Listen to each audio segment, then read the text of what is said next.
I'll start with your welcome and all because this was a mock thing we were trying to do and get connected. So more people are here. Let me start. So a warm welcome to you, Nasir, on Margie's Luxury Code where luxury meets model and actor Nasir Abdullah. And as we all know, magazine. He's a handsome, dashing, well-qualified actor and a model. And he's not only worked nationally but also internationally. And he's well-versed in English, Hindi, Urdu, and a little French. So bonjour, Nasir. Bonjour. It's bonjour. Okay, well said. So, thank you. So, this is becoming more like a reality show and very, very real with real people, Margie's Luxury Code. And since we have been struggling with getting, online today, that was also very much like a reality show happening. I would like to start with your journey and story, Nasir. All the audience, everybody here would love to know your story and your journey. Okay, let me start by introducing that journey. Okay, it'll be very short, very brief, and very sweet. This is my first ad. Wow. In 1979. Wow. Awesome. You were not born then, Madhavi. Yeah, I was born. Good girl. So you can call me uncle. Only in private. So you can see this. Yes. There is a date on the top. 1979. 5th June or something. Okay. It was the Weekly Sun for which I got a pair of jeans and I think 200 rupees. Oh, okay. Wow, you look handsome. Apache. John Travolta kinds, yeah. Exactly, you got right message. That was my first ad, literally. Lovely. So there I'm eyeing, as you can see. Right. Yeah, that's for a pair of jeans. And so that's where we started, but I didn't do a lot of work after that. It was just a one-off. It wasn't what I wanted to do. And it's sort of what I ended up doing a lot more because I didn't know what else to do with my life. I was a mess. Okay. So everybody goes through that stage while in college or something. You're a little confused at that stage. Everybody goes through it, I think. Yeah, but my confusion lasted for like 30 years. Okay. Yeah, it's sort of still around. It's a little better now. But anyway, so I didn't know what to do. So this really appealed to me because you don't have to do a lot. You don't have to be a genius. You just have to have a shower, shampoo your hair, look good, clean your nails and your teeth, and you arrive on the set and smile at the right time. 3-4 times in the course of the day and do whatever, and then you go home and you get money for that. So I thought, wow, this is a joy. Wow. And I stuck to it forever. I said, I ain't leaving this. They give you a good time and then they pay you for it. And you don't need to use your head. So that's the reason I stayed stuck in the business for 29th. Actually, I am the longest surviving model in the industry. Wonderful. I'm doing almost 40 years.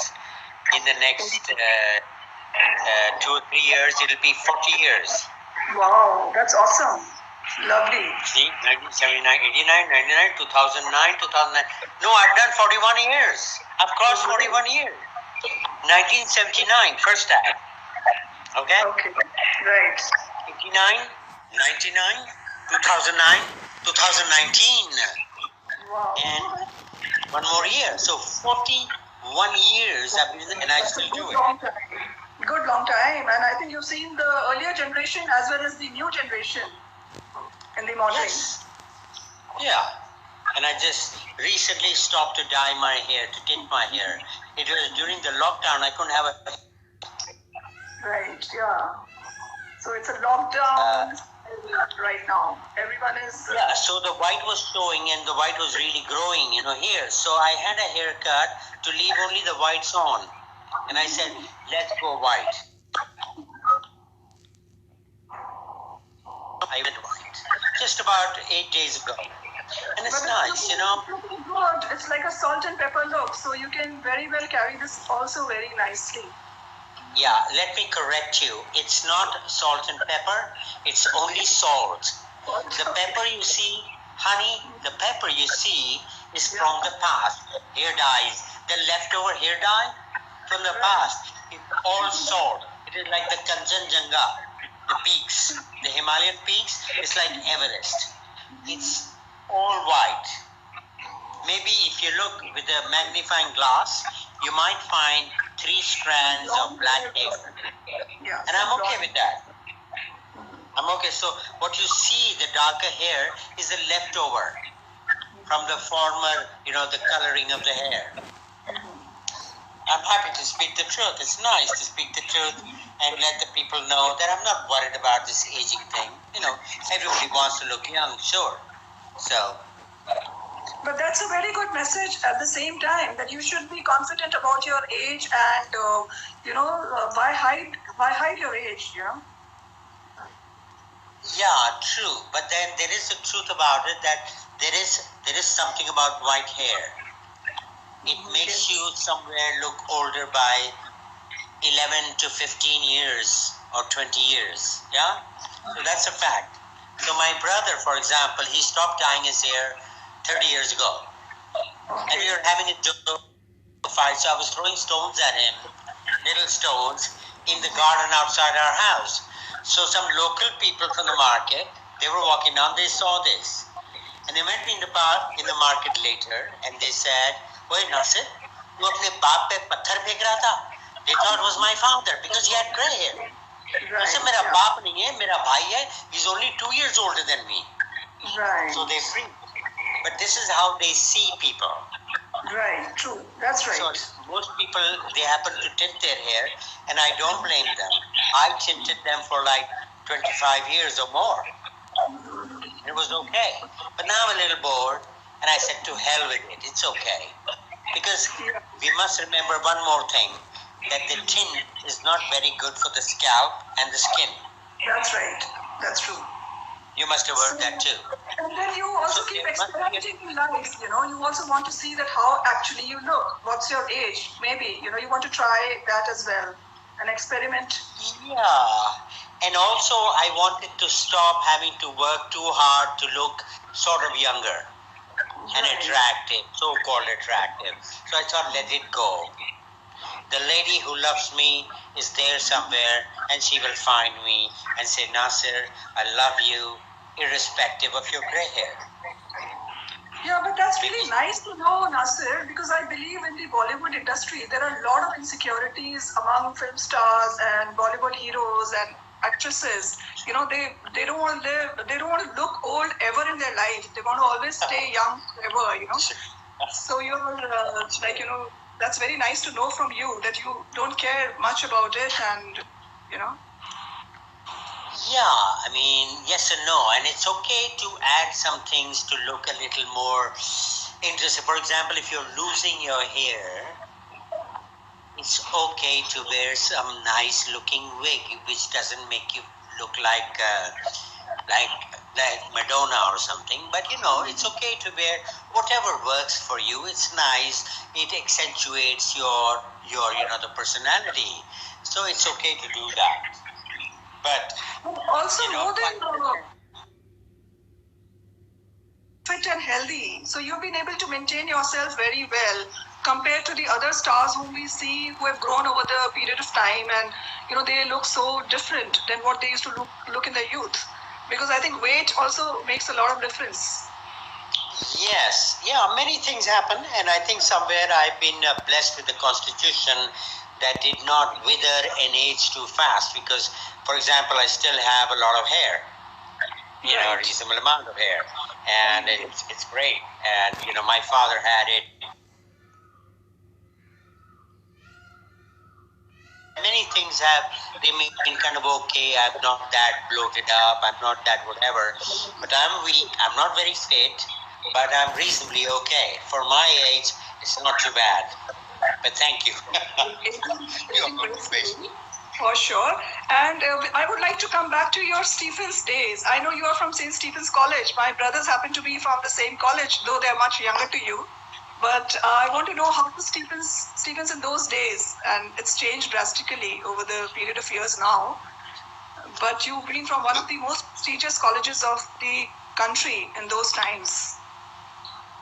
Yeah, I got lucky. I got admission, and I did history honors, which is still a mystery to me. It was a very wrong subject to take somewhere because it would have been fun, but it was a little odd for me. Anyway, to make a long story short, it was interesting. I had, there were a few of the. I was a very good-looking guy at that time.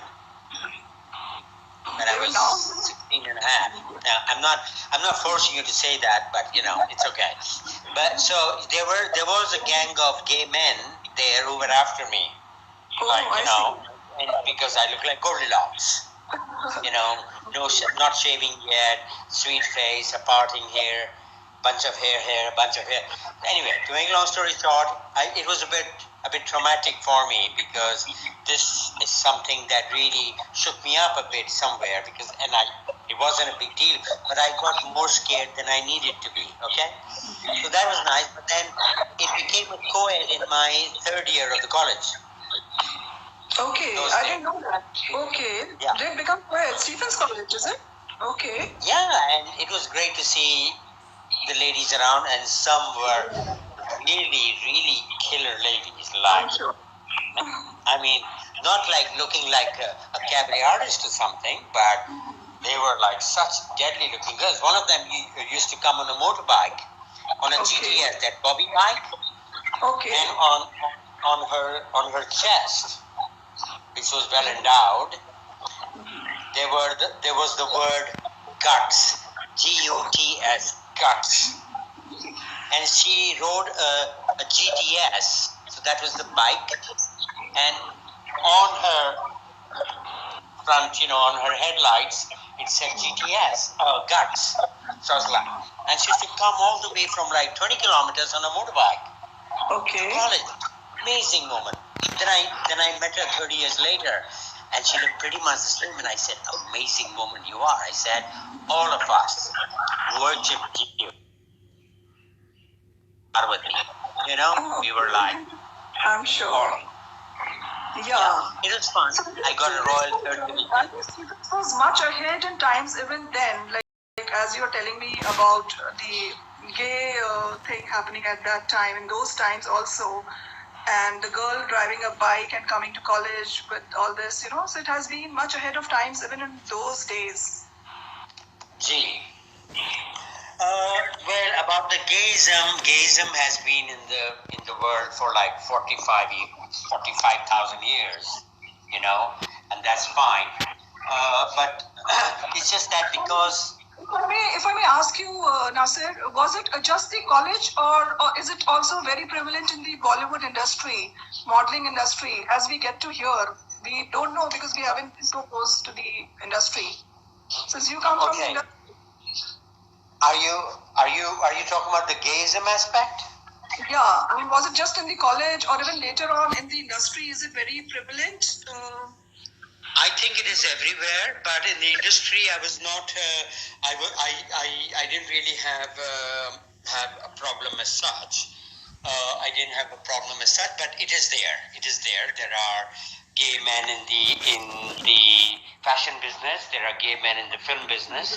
But I didn't have much there. But yes, there were some people. I was accosted until into my mid-30s. There was the son of a film producer who was very gay. I won't name him, of course.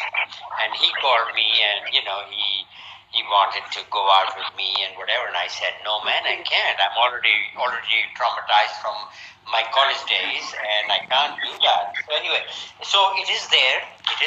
And there have been some of the cases where some of the models and actors, struggling actors, have exposed the gay people. This is only fair because this should not be done, really. No exploitation should happen, whether it's a woman or a man.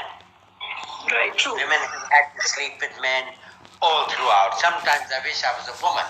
Then I would have slept with a director and then the producers and become a superstar, most probably. But of course, she has to have more than that. I mean, Right. you can't just be a stupid actress and make it because you is a stupid child.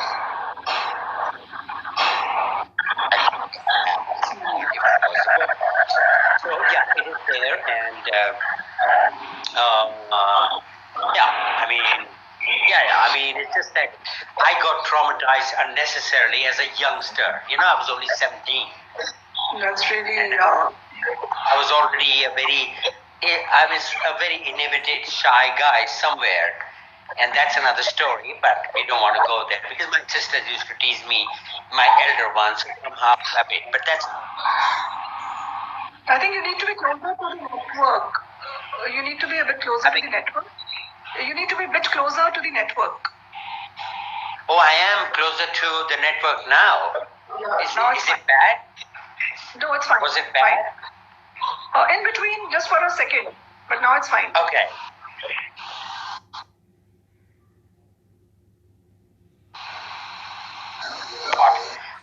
This is important, huh? This is for the future of the nation, the future of the people who are struggling at this moment to reach their homes. Here's the deal. Please give me a thumbs up at a later stage if you think you agree with me. Mr. Vijay Mallya owes millions of dollars or 10,000 crores or more to the Indian government and the banks, etc. And it's been sort of, and he had offered to pay, and somehow the government is not doing whatever it needs to do. Here's my idea.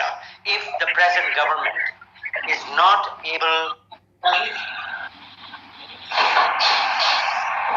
if they should get the money from Somalia and say, okay, give us whatever you got that you're willing to pay, and use this money for helping out the people to get across to their homes, give them some money to rehabilitate, to get organized, to get their health back, to get whatever.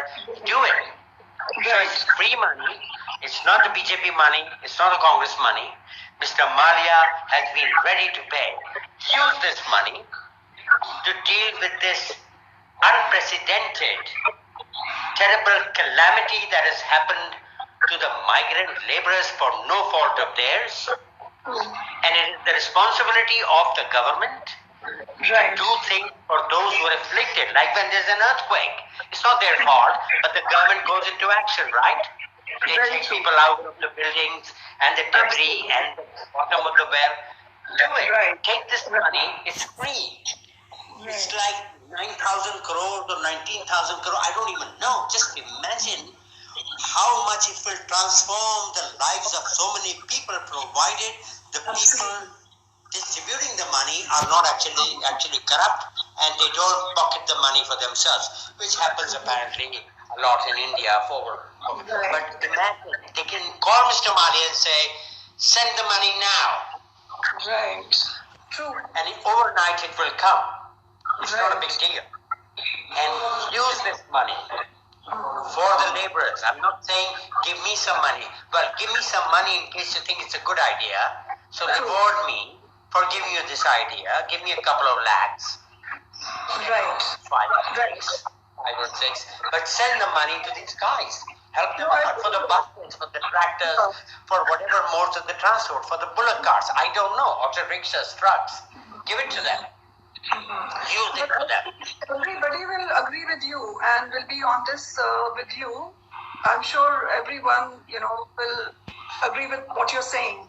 And I can see it that you really feel for it, as we all, of course, all of us, but you're making a noise about it and you're telling about it. So it should reach out.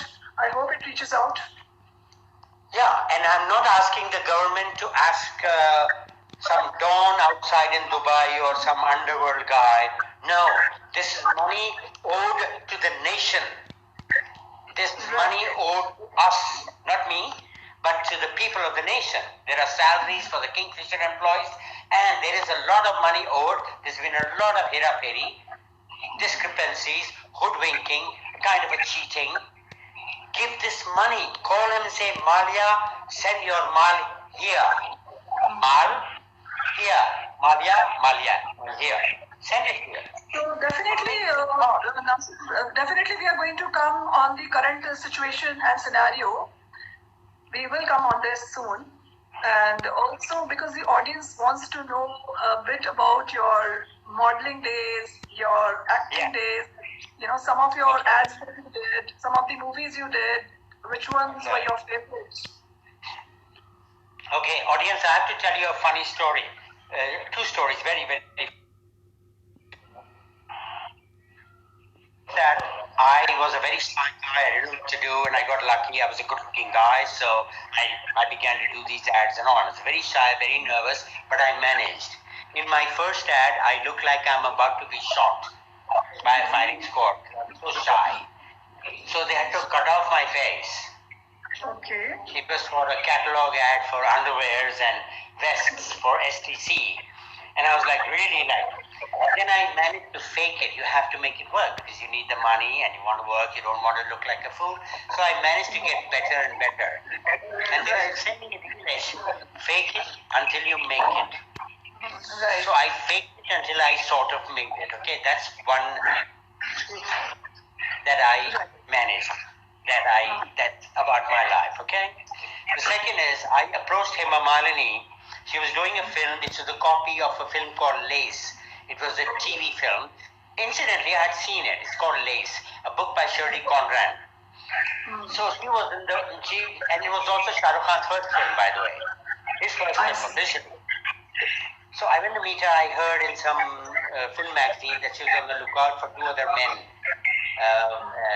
for this film. So, and I saw the old issue. It was like 3 months old. So she'd already started shooting the film, and Mohsin Khan, the cricketer, who was married to Barkha Roy or something. Okay. So anyway, I went to Malini's house, and I sort of managed to get at that time I was a bit famous, but not really. So she actually talked to me. She was having a meeting with all her unit guys, and she sat opposite me, and I said hello, and so she said, well, this film, the casting is already over, because I got the news later anyway. But she said, the next film is over, really. Then her mother came down from upstairs, a swarthy lady, and she said something in Tamil, and I only heard one word. She said something like, hero. She said something in Tamil, but I heard the word hero. So Hema replied in Tamil as well, hero, and then one more hero I heard. So I didn't know. So she must have asked, is this another hero for your film? Anyway, so I wanted to leave. I was very shy, I was very insecure. I didn't see myself as an actor. And I was not very good at, my speech at that time as I am now. So I thought before I leave, I should make an impression on her. So the mother is here, the daughter is here, I'm here sitting. So I said to her, I said, by the way, I said it in English, I said, by the way, my Hindi is okay. So she smiled like, great. And then I said something else after a minute. I said, you know what? I said, I used to look like your husband. Okay. And you know why I said that? Not because I thought so, not because I'm an arrogant man, no. Two people have told me that I do. Two of my friends, including actually Sharmila Tagore, who had interviewed me once for a news track video magazine in the early 90s. I see. Okay? And she said, you look like Dharmender. At a certain angle, I look like him. In those days, not now. Now I look like Gaddafi, okay? And Gaddafi before he was killed, not when he was a handsome man.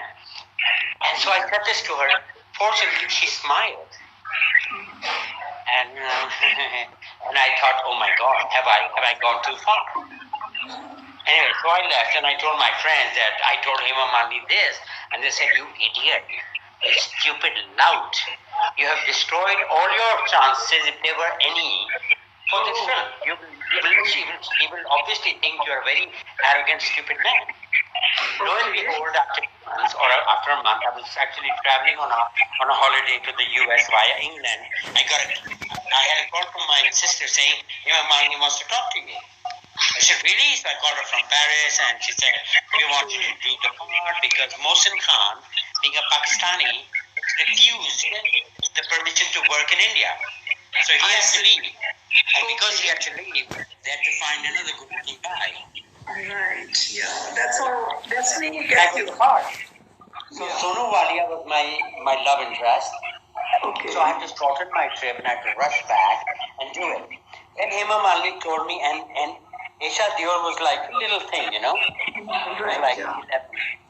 And her younger daughter, Ahana, was even smaller. She was having a lollipop like that. So Hema Malini told me. Great, wonderful. Look like Shashi Kapoor as well. And then she was very cool with me. I was playing with the daughters and all. And then she said, you should see Dharamji's films, the black and white films from the 60s. Okay. She said they're very, very nice, beautiful films. And then she said, अब वो जो कुछ कर रहे हैं सब bundle है. सब बंडल है. She said it's BS. It's all BS. And she was so cool with me, but she said she noticed that I look like Dharamji. She told me finally, after me having told her 3 months earlier or a month earlier. So that was nice. So, and I got the part and I did Sonu Walia and I was dancing around. She literally singing. Yeah, I think the name of the movie was Mitra, my friend, right? That was much later. This was the first film of Shah Rukh Khan, which was released in the middle of the riots, unfortunately, so it didn't do very well. But it's a nice, interesting film, a copy. So I was opposite to Sonu Walia, Shah Rukh Khan was opposite to Divya Bharti, Amrita Singh was opposite to Jitendra, and Dimple Kapadia was opposite to Mithun Chakravarti. There was also Kabir Bedi, Raza Murad, and you name it. The entire bloody industry was there, plus me. Amazing. So I was hardly in the industry, but anyway, this is the real story of what happened. My friends thought I had screwed it up for myself by sort of comparing myself to resemble Dharmender. And everyone said it to me. And Nasir, how, I think you are one of the actors who manages to fit in so beautifully into Hollywood as well as Bollywood, because you've done a lot of work internationally, Italy, USA, UK. So how did that happen? You have a great command on the languages, you can speak English so well, Urdu and Hindi as well. So, yeah. I mean, were you looked upon more like a Hollywood, kind of a hero? Yeah, I'll tell you. I have done very, very brief parts in a Hollywood film, not to worth a mention, but I worked as a location manager on Gandhi in 1981. Great film. You know why? Because they made a man out of me. I was a completely lazy dog. I would not want to work. I used to get up at 9:30, 10, 11, and then have my lunch at 1 after breakfast. And my mother just was very, very, not very disturbed, but a bit, bored of my scene. And then I got a job on Gandhi, and that killed it. I mean, I started with waking up at 8 o'clock in the morning. Then it became 7, then it became 6, then it became 5, then it became 4 in the morning. In the winters, I used to get up at 4 in the morning to go to work. My mother almost had a heart attack. She thought, my son working so hard. Experience, but I excelled. I worked very hard, 3.5 months. Amazing time. I met all the actors, Ben Kingsley, Saeed Jaffrey, Sir Richard Attenborough, and Sir Richard used to pat me on the stomach.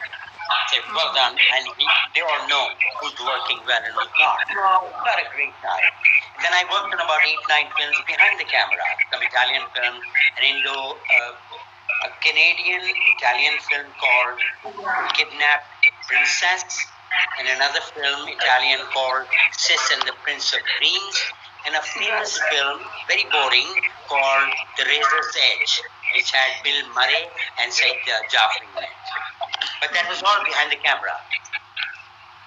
Wonderful.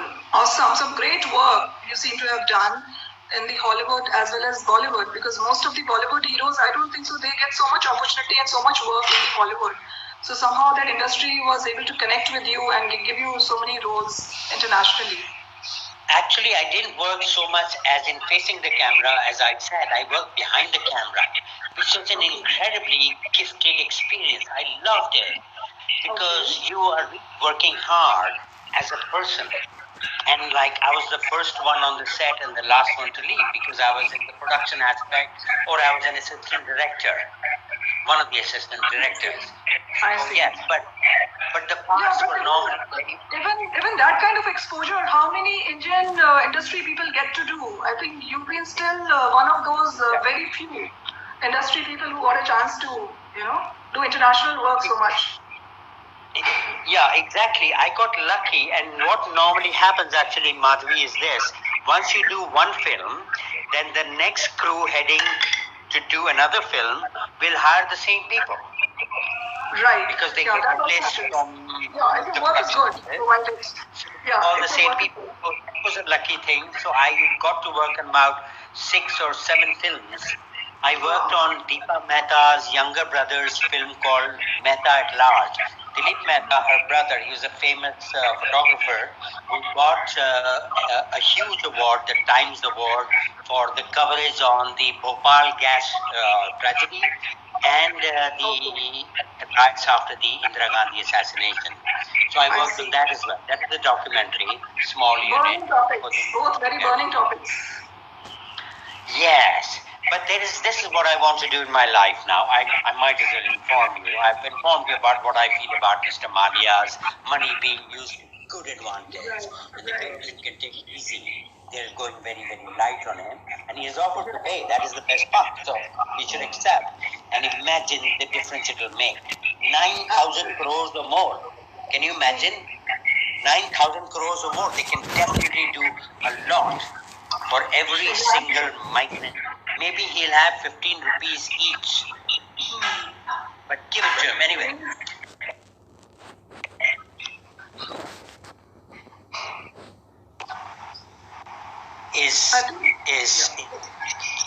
Is about the molestation of the women, this raping of the women and stuff, and the treatment of the women.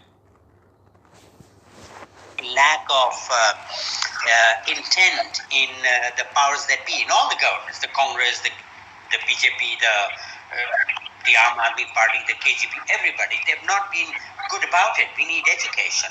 They haven't done it. So I made a film depicting the intention to discourage the molestation of the women. I shown it to Sheila Dixit. She was a Congress, chief minister. Yeah. She fell on her face with the admiration. It was a very short film, not very short, 2 minutes. Amazing. It was very interesting. I had a lovely ending on it, and she wanted to buy it off me. She said, we'll buy this film from you. And, it was to be reshot. Somehow it fell through for some reason because she has a team of other people who decide on what will be right, what will be wrong. Somehow it didn't go. But she loved it when she got me to do something else. So this film didn't work out. Then I took it to the Aam Aadmi Party at a bad time. I took it even to the BJP Ministry for Women's Welfare.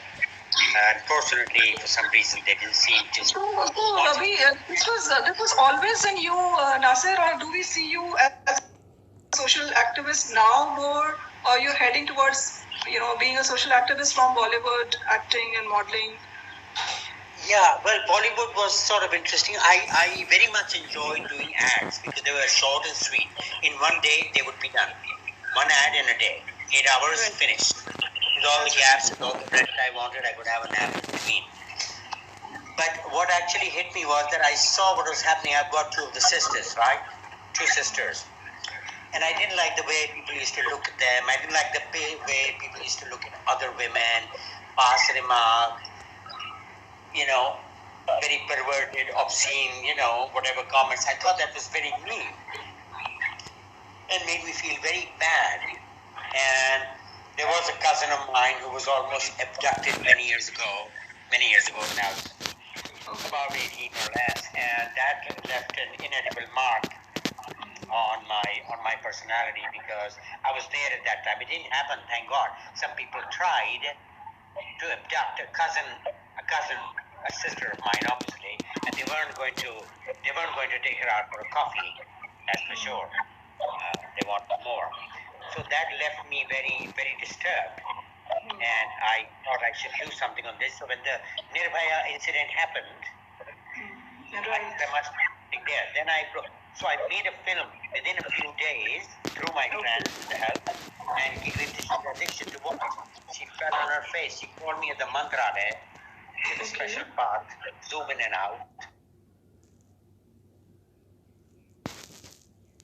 All loved it. I had that ability. I have a twist in my idea. I've also made a film to prevent HIV and AIDS. I had an idea 12 years ago. There's another film on drunken driving that I've actually made. It didn't do very well. Other reasons, there were some problems with my partner, the man who was with me. I'm not gay. I mean a partner as in business partner. Right. So this is it's so nice to know your concern causes, and we actually need people like you, who should be there and bring it out in the notice, and also do something and involve more people who can really help into these situations. As much aware of, besides you being a model and an actor. So it's good you spoke about it today. Would you repeat that, please? I said it's good you spoke about it today, because we got to know the other side of you as well, the audience, Dr. Jekyll and Mr. Hyde. Now you see the evil in me. Okay, so that's it. Yes, these are all things, and I feel sad because I haven't done enough. I mean well, but I have other problems of procrastination, laziness. I feel a bit depressed. Take time and things will happen.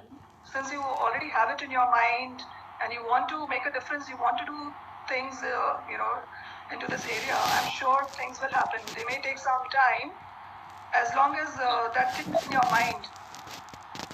Right. So I'm happy to send you, my very, very short film. There's one is only 30 seconds, one is a minute, one is 2 minutes for rape. 2 minutes against rape. So I can just send them to you, and you can show them to the people around that happen to care. And it's a thought. We could maybe work on it one day collectively, and it would be nice. I would love it, because it's a topic very, very close to my heart. Women's protection. We don't care enough, and it's a fact. I mean, some of the MPs, some of the members of the parliament, they say, but boys will be boys. They have to try to do this. And I said, no, boys don't have to be boys. And what you do is actually cut off their toys, then they won't be boys anymore. Fix them. So there's a lot of sadness in me when I see that there's absolutely, and all they have to do is in the schools where they teach the children about the climates, about the isotherms, the monsoons, economics, Malthusian theory, of diminishing return, geography, history, who came when, who did what, sociology, moral science, physics, Archimedes. They don't teach you how to be a woman with an body who has equal rights. And the children learn everything, how to make money. They learn in schools. They should also be taught this thing, because they don't learn about respecting women from their home. Because invariably the father is a macho guy, So there they learn to be the boss. That women have to listen, and they have to bear the bullshit from us. So where will the boys learn? In school. That's where they learn 20 other things. Absolutely. No, it's a message to the audience here, and these are really contemporary topics, and they must be looked into and taken care from the very beginning in schools itself, actually. And the need of the hour. I mean, they say Beti Padhao, Beti Bachao and all that stuff. So much bull. They should introduce this. They should introduce this in the curriculum. Like they have also moral science, civic science, this science, that science, general science. This is another science. This is not rocket science. This is the first thing they should know.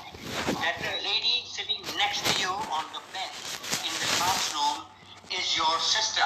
Right. And she's your dearest friend, and if things work out differently, that's another story. But you will not humiliate her, you will not attack her, you will not molest her, you will not abuse her. Amazing. And what is the big deal? You are teaching the boys everything. True. In school, but not this.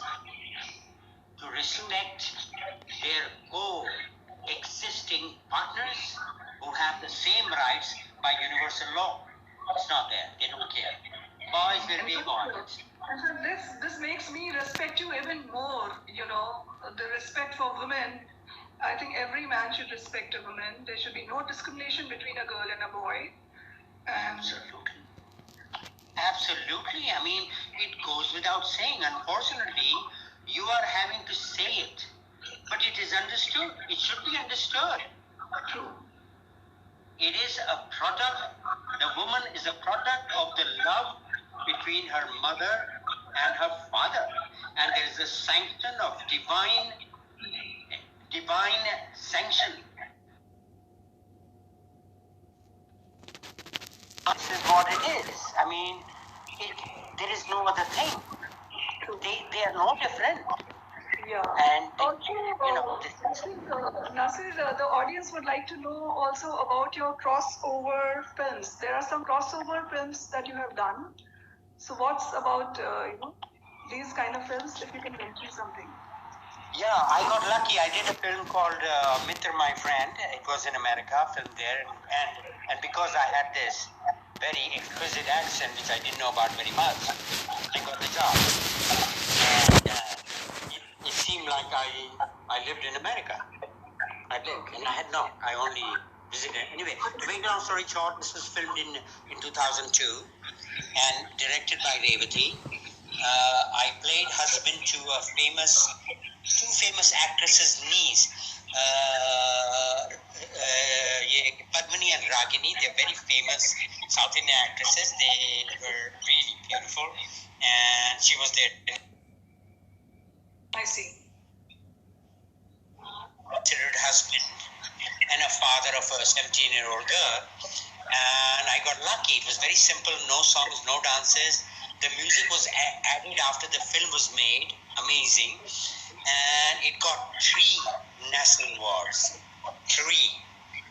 Best feature film in England, best editing, and best something else. Best award to Shobana, the actress. She shared the best actress award with Tabu for Chandni Bal. Another great Chandni Bal. Amazing film. I had no idea what I'd done, but the film became a huge hit. It wasn't like a pastry type, obviously, so it had a restricted audience, but everybody identified with it. People felt a change in their lives. Mothers with their daughters, husbands with their wives. A dear friend of mine actually called me and said, my life has slightly changed, and my wife and I were not doing very great, and after watching your film, we went for a morning walk after 5 years. Okay. And you have so much of impact, movies have. So much impact movies have on the audience, Sometimes, yeah, it was beautiful. Then I did another film. I've already done Dilas Na Hai, which didn't do great. Then I did another film that did very, very well. That was actually Base 3, where I played a child molester. Which I'm not, let me show you. And I'm not gay either. This is young boys. So that again got 3 national awards. Right. And the director, actually, Madhur Bhandarkar, he had loved me in Mitra anyway. He said, Nasir, you've helped me to get the 3rd national award. Wow. Because of my part, because everybody got shocked out of their wits. They were like destroyed and distraught. It was crazy. So that did very well. Then I did a film for France called Bollywood Boulevard, which was shown on the TV. I played myself. So that's an English movie or an English? Was it an English English or an English movie? No, this was a French film for the French TV. Okay. French for the French TV, and they had the subtitles in French or in English. So I was speaking English and Hindi, and the young man whom I was helping to get work as an actor because he was very poor or whatever from Delhi, he comes to Bombay, and I help him out. I take him to all the people I know to introduce him very well in France. So they called me for the opening, and I had fun there. So yeah, that's what I do. I play a bit of music here and there. I sing like K.L. Sehgal, and I waste a lot of time. But I'm talking to you. I'm getting more inspired. You know what I mean? Sometimes when you are opening out to a person about one's life, you are discovering something, and something wakes up. At this moment, as I'm speaking to you, which I was not expecting much, something is awakening inside me. I'm feeling very positive. I don't normally do very much, but I just want you to know that. So nice to hear. Yeah, it's a fact. I'm not doing it to flatter you. And also, like, you know, you've been a part of many TV serials like Tara, Kya Hadsa, Kya Hakikat, and Balaji Productions. So which has been your favorite TV serial so far? I'm trying to remember. So many, maybe more than what I mentioned, the TV serials, maybe more than... Oh, there were a few. I didn't do very many because I didn't spend too much of my time in Bombay. Right. I used to come off to Delhi too often, and they were not encouraged by me because half the time I'd be here a lot, so they didn't like that. For a TV serial, you have to be in Bombay like 18 days in a month at least, if not 20. Right. And I used to be there like not so much. Anyway, so yeah, I got lucky with a few. But what I would have liked to do would have been a serial like CID, The Boss, you know. Now I think with hair like that, I can play the head of the CIA. I already did one as a boss of the CIA for a TV serial which was sort of about the CID, something. So yeah, no favorites really. I did my little bits here and there because I was not very interested in the serials. But I'd love to do a comedy. I'd love to do something fun. And I'd love to do also something serious like a television serial. I think you should do a comedy. You have a great, amazing sense of humor. So, thank you. Yeah, that's what I like to do. I mean, entertained. I am known as a real funny guy with a different, original sort of a sense of humor. It is not the regular one. It is not like the Johnny Lever thing that like that. Yeah, it's different. It's different. Yeah.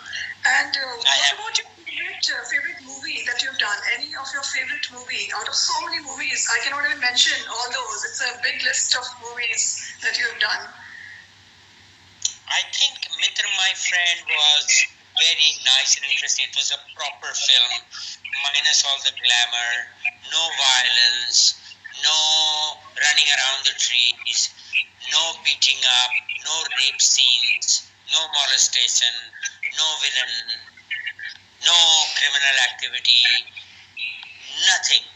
So I told that to the Danish ambassador once to inspire him that he should see this film, which I had done. So, and I said, it doesn't have this, it doesn't have this, it doesn't have this. So he said, then Nasir, what does it have? Which meant like, I'm not interested. It doesn't have all this sex, violence, molestation, beating up, crime. I was trying to reassure him, to encourage him, and he said, what does it have then? I don't have to see this. So you also explored a different side of cinema, basically, than all this, what has been in the industry, all these, Let me be very honest with you. Whatever I have done, I'll be very honest with you, whatever I have done happened by itself. I didn't choose anything. I'm ready. I run when I'm offered work because I don't have a lot of work of late. That is also my fault. But anyway, whatever work I have done, I haven't done like, okay, I want to do only this work, only this. No. I've done everything. I've also done a film which is very, very stupid, where I'm seen as a philanderer, which I'm regretting now. Yet, but, a very a sexually obsessed man. There is a story to it, blah blah. And of course, that's not me either. But whatever I've done, mostly I just do it. People have this faith that this guy can do this part, and they call me. Very nice. And everybody doesn't call me, and I still audition for ads like a good boy. I don't need to show that I won't do audition. I audition for the parts, but I've done so much work. I did an ad for Red and White where I could play a James Bond sort of thing. I did two of those films. I did She Had Tired and all this macho looking guy and whatever.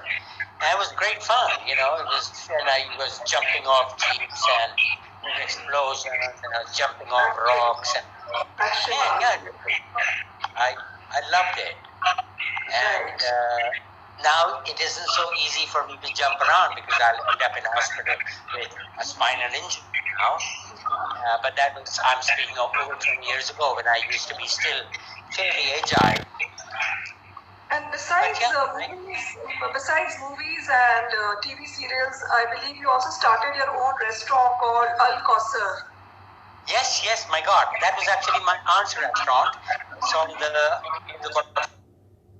area, very close to Ashoka Hotel and the Diplomat Hotel, where all by the beach is, and near Malchamar, and was a drive-in barbecue place, which I was asked to handle by my aunt. And I did it, but I was not really with it. I mean, I was good. I managed to keep it going, but I could have improved it greatly, made so much more money than I did. Okay. Which I did primarily for my aunt or whatever. So that was fun, but then I lost my appetite. Food was great, authentic food, but too much of a good thing, and I lost my appetite. So I couldn't eat any of that stuff. I come home and ask my mother, can you give me a little dal and some sabzi? But yeah, it was fun for a while. But khana is like ghar ka khana ultimately. Ghar ka khana is ultimately. Yeah, well, the thing is that I used to eat that food every day for months and months and months. So if a friend dropped by, I'd say, okay, have something, and I would eat something, like have a biryani, have a bit of a korma, have a wrap of kebab. They were brilliant. The food was out of the world. But I got bored of it because... Or is it still there, the restaurant, or it's not there? Sorry? Al Kausar. I think it is still there. It was there until a year ago. They don't have a sitting place anymore, which they used to, but they have a lane next to the restaurant where the cars actually line up, and they deliver. It is a bit of a drive-in place, but it doesn't show up as a drive-in place, and it is still apparently doing business. But there's only one way to find out, is to go there, or I could find out for you, and I will let you know. Are you a vegetarian? I'm a vegetarian. Out. Okay. I have been a vegetarian earlier, so I want you to know. I know what it's like. It's beautiful. It's very clean. It's something very special about being a vegetarian. And I have been one about 14 times, off and on. Great. And how about you as an editor of a magazine? I believe you've also been an editor of a magazine. So how? No, that is for a movie scene. I played for a movie. So I have played an advocate. I was also in Taxi Number 911 with John Abraham, and I was in a film called Dubai Return. I was in a film with Irfan Khan called Satwaं Asman or something. So these are all the characters. I played a lawyer. I played a cop. Wow. And recently on Pakistan India, I played a murderer. Favorite character? Which is your favorite character? Okay, I'll tell you.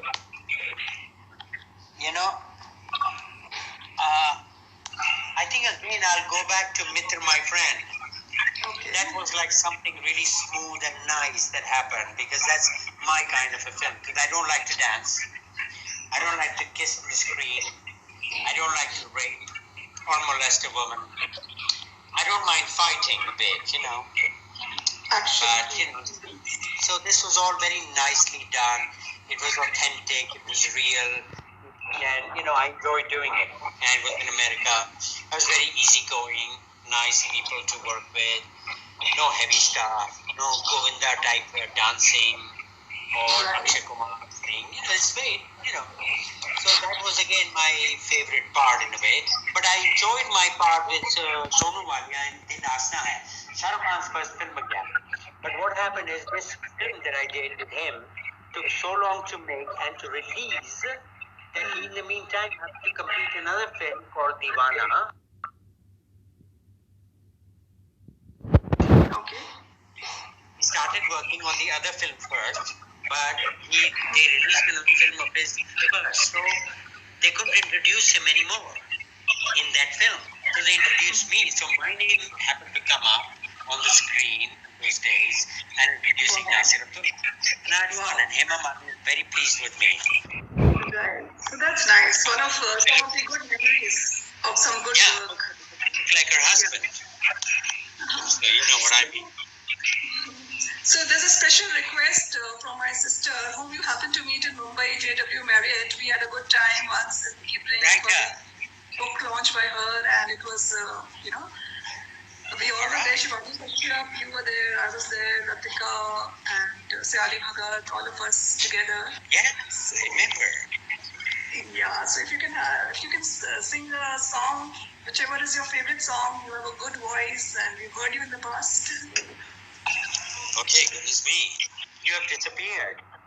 Yeah, I think there's a electricity issue, but it'll just come back again. You can start. No worries, I can sing it. Okay, so I think my favorite is actually Scale Sagal. Let me hide myself. You sing like a puppeteer. Wait. So this is a song by K.L. Sehgal, and I think somewhere pertinent for the times, what is happening to the migrants and these guys walking down. I have nightmares thinking about. I think of them and I say, my God, in this day and age, this is happening. No help, no hope. And in the end, they may end up hanging themselves by a rope. Terrible shit. Anyway.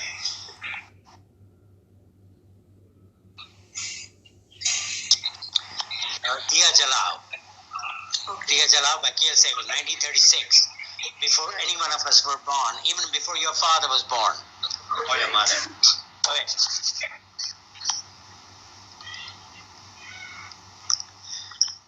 Dina sunai suraj bina aur andai bina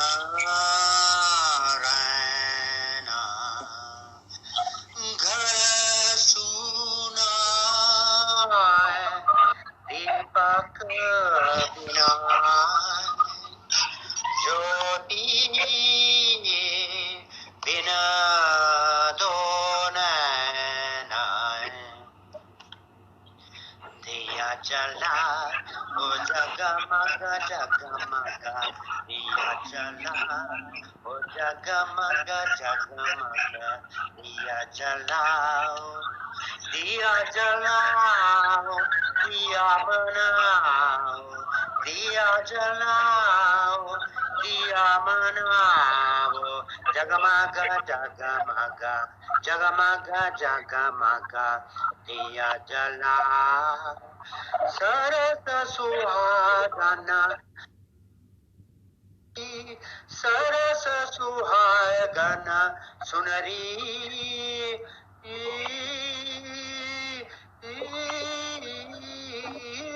सरस सुहागना सुनरी तेरे मंदिरा में देखा अंधेरा है तेरे मंदिरा में देखा अंधेरा रूठ न जाए दिया तेरा रूठ न जाए दिया तेरा आजा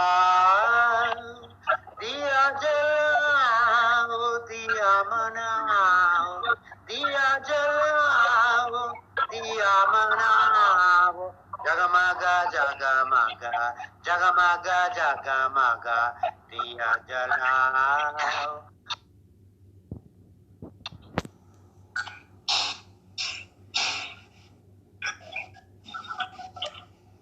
Beautiful, awesome. And I think maybe the song must be old, but still it remains in our hearts.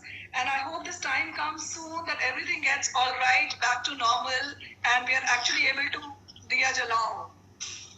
Yeah, I think if we call Vijay Mallya today, things will start improving drastically from tomorrow or day after. Vijay Mallya Zindabad. And Nasir, can you also play the flute? I know you play very well. If you have the flute on you, is it possible? Wow, that's awesome. The song is a 3-minute song. I will reduce it to 1.5 minutes because it's on the flute, so you can't hear the words, so I'll make it short and sweet. Thank you so much. It's been very interesting. Okay.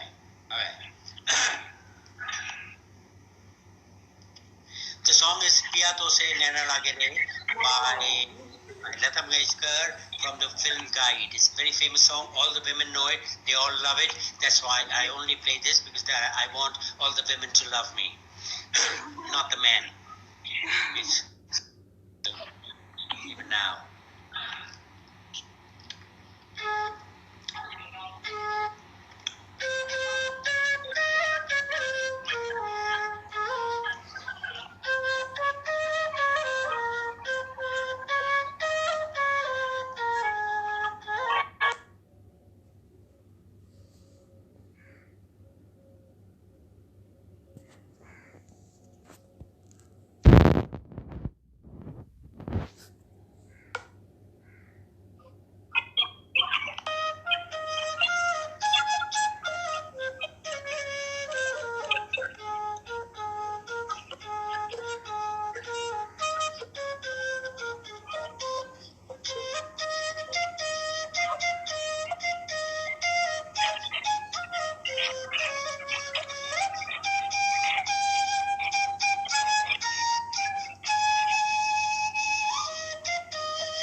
Lovely. And, yeah. And as you know, Nasir, the program and the talk show is about Madhvi's luxury code dot. I would like to know your definition of luxury. Oh, luxury is being able to work 5 days in a month. Okay, in a month. Well, nowadays I work about 2 days in a month or less. I mean, during the lockdown, I couldn't work. They wanted to shoot an ad film with me at my home in Bombay, and they said, can we bring a crew of 2 people to shoot an ad film? Would your building society allow? And I said, I'm in Delhi, but if you can make it to Delhi, there'll be no problem for the permission. You can come in. But anyway, yeah, my God. Are you talking about luxury as in living with luxury, like with things, with cars and things? Not really. It could be anything. It could be anything. Oh my God, it's a broad term, no? Luxury. Yeah, I mean, I've been leading a sort of a luxurious life, but a bit of a lazy life. So my sisters don't like that. They're really pissed off at me. If they could get away with it, they'd love to slap my face. They know I'm the stronger guy, so I'll slap them back. Yeah. No, this is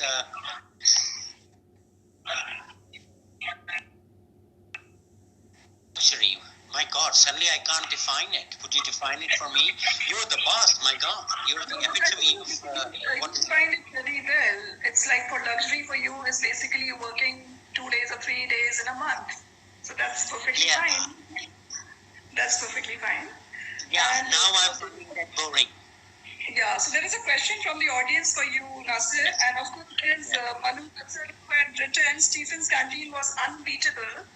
And there is a question that how are you spending your time in the lockdown?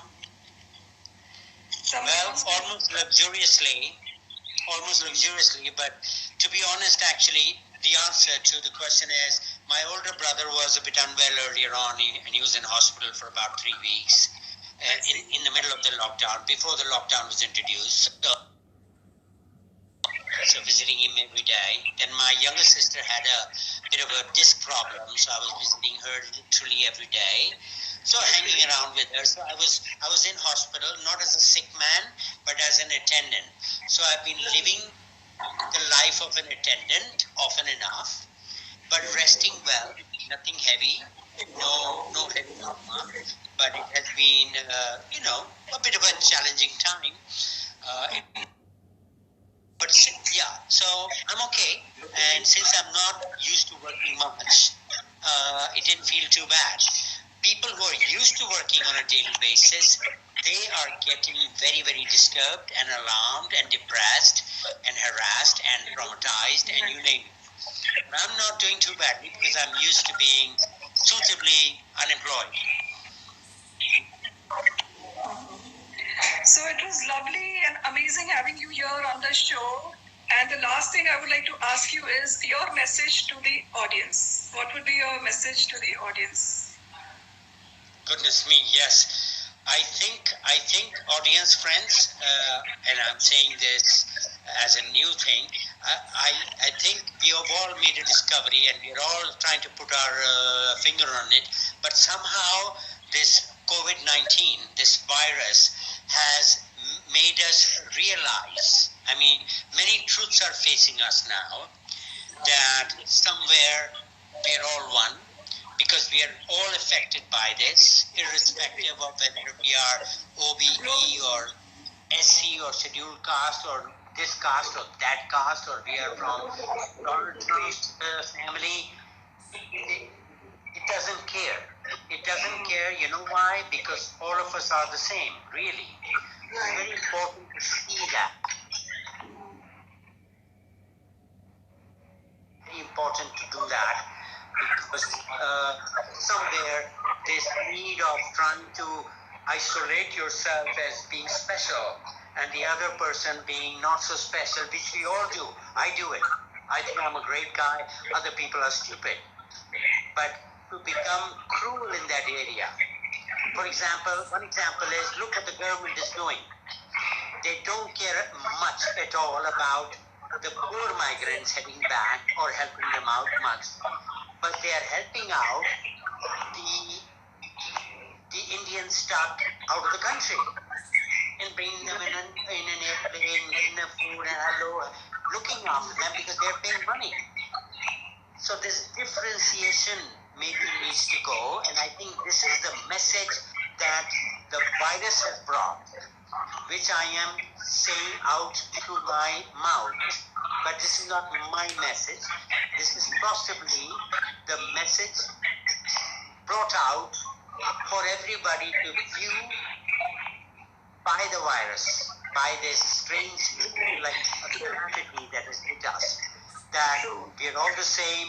And we need to do a shift. We need to understand the divine plan and the fact that we're really all one, and we need to work on that. and let go of our needs and the desires that envelop us so strongly. We need to let go of that, at least a little, for starters. True. Very nice. Yeah, very nice. And it's been truly amazing conversation with you. Thoroughly enjoyed. And a lovely message you have sent across. And I'm sure, people will, they also support it. And everyone will try and do something on it. Thank you so much for being here with me. Have a great evening. Thank you. Thank you. Bye-bye. The mating call for the dove.